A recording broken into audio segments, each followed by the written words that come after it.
They've opened a limited number of banks here in Greece to allow pensioners to actually physically come into their branches and collect their pensions. Not their full pensions, of course, because capital controls have been imposed in this country.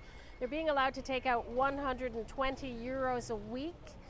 The banks have been open because so many of the elderly generation don't actually have bank cards, or they feel more comfortable actually going in person.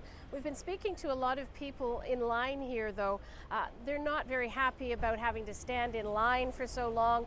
The banks have been open since 7:30, and a lot of the people have been talking to us about how they feel that there is a loss of dignity in having to, at their stage of life, come in and queue up like this for a limited amount of their pension. There have also been some arguments breaking out in line. Emotions here are very, very close to the surface.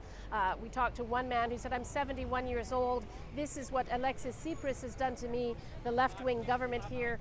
You know, they're bringing this country down." Another man in the lineup yelled back at him, "You should be ashamed of yourself." So it gives you a sense of how uncertain the mood is here. Meanwhile, all sorts of rumors continue to float through these streets about potentially the government here and the Europeans and the international lenders maybe inching their way back towards the table, trying to find a deal.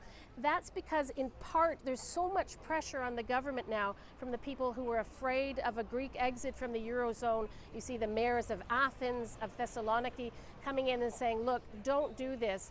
Don't go to the referendum. Let's find a deal beforehand and pull back from the brink. Margaret Evans, CBC News, Athens.